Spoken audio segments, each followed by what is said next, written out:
I am Aligar Lingappa, Assistant Professor, Department of Physics, Government Postgraduate College, Sirguppa. We have many models for the study of structure of an atom, like Thomson's model, Rutherford's model, Bohr's atomic model, then vector atomic model, etc. Today, we have discussed about two models, Thomson's model and then Rutherford's model. That means a review of Thomson's and Rutherford's models. Several atomic models were proposed to explain the structure of the atom. However, a lot of them could not explain the stability of the atom. Let's learn about two of these atomic models that have led to our current concept of the atom. So, let us discuss about Thomson's atomic model. In 1898, J.J. Thomson proposed the first of many atomic models to come. He proposed that an atom is shaped like a sphere with a radius of approximately 10 angstrom. That means 10 to the power of minus 10 meter, where the positive charge is uniformly distributed. The electrons are embedded in this sphere so as to give the most stable electrostatic arrangement. Does not the figure above remind you of a cut watermelon with the seeds inside?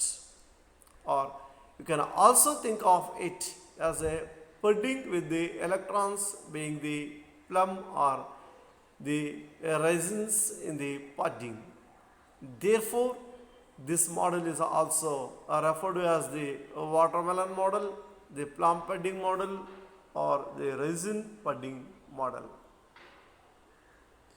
So now you see the diagram where the positive charge distributed uniformly, where electrons are distributed like the distribution of seeds in the watermelon.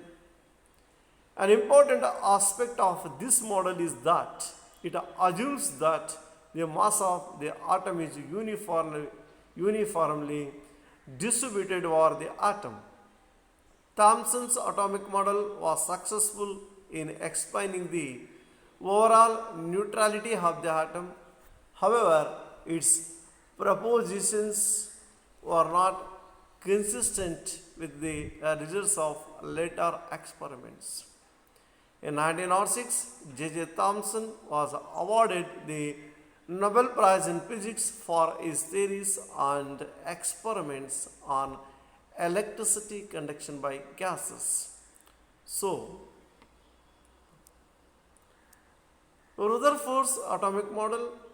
Rutherford overturned Thomson's model in 1911 with his well-known gold foil experiment, in which he demonstrated that the atom has a tiny and heavy nucleus.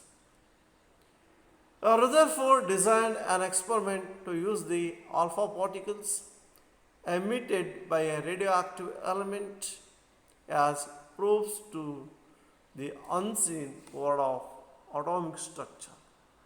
So just is the where the neutron and proton, they are the constituents of nucleus. So around which the negatively charged electrons which are revolving in different orbits. So that means, according to Rutherford's atomic model, he assumed that where the atom, which consists of central massive and positively charged nucleus, around which the negatively charged electrons are revolving in different orbits. Based on the above observations and conclusions, Rutherford proposed the atomic structure of element according to the Rutherford atomic model.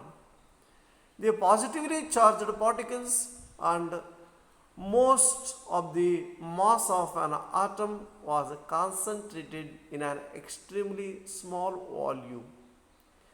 He called this region of the atom as a nucleus. A Rutherford model proposed that the negatively charged electron surrounded the nucleus of an atom.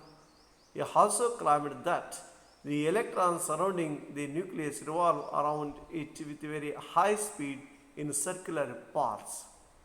He named these circular paths as orbits. Electrons being negatively charged and nucleus being a densely concentrated mass of positively charged particles are held together by a strong electrostatic force of attraction. So, thank you.